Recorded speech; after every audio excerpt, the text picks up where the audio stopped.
Salut, c'est Trado, content de vous retrouver pour la mise à jour de l'or et de l'argent en unité de temps hebdomadaire. Désolé pour les dernières analyses qui sont un petit peu passées à l'as, vu que j'étais en vacances et j'ai donc donné la priorité aux analyses du CAC.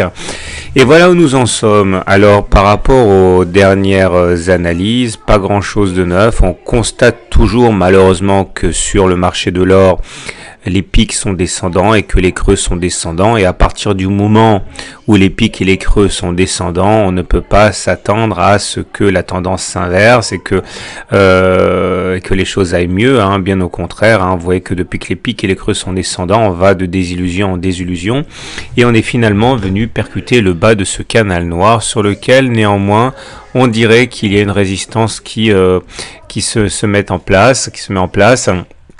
Mais même si un rebond devait avoir lieu, pour l'instant, il serait prématuré d'envisager une fin de baisse.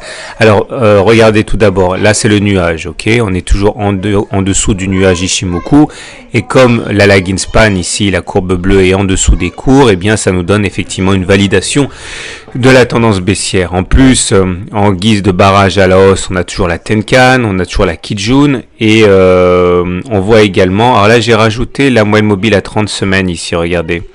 Ok, ça c'est la moyenne mobile à 30 semaines. Vous voyez que nous sommes en dessous d'une moyenne mobile à 30 semaines qui descend.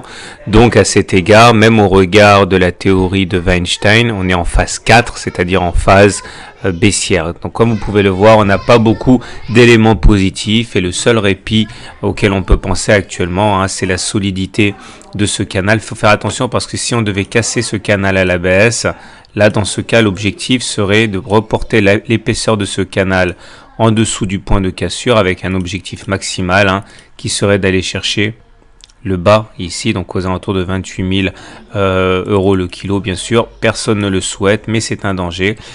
Tant qu'on est au-dessus, au contraire, eh bien, on peut rêver et envisager de faire une nouvelle percussion contre le haut du canal noir, mais bon, ça on verra. Pour l'argent, c'est la même chose, puisque regardez, là aussi, les pics sont descendants et les creux sont descendants. Et ça veut dire qu'au regard de la théorie de dos, on est en tendance baissière.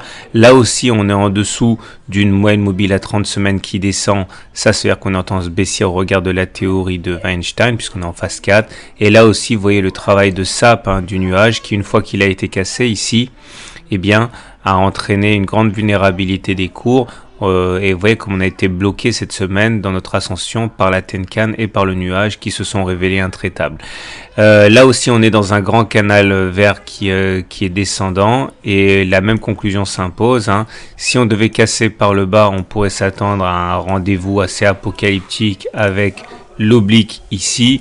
C'est-à-dire aller chercher 341 euros le kilo. Par contre, si on arrive à faire durer le rebond, et bien pourquoi pas envisager une percussion avec le haut du canal ici, dans le genre de ce qui s'est passé là, c'est une oscillation complète, donc aller chercher les 480 euros le kilo.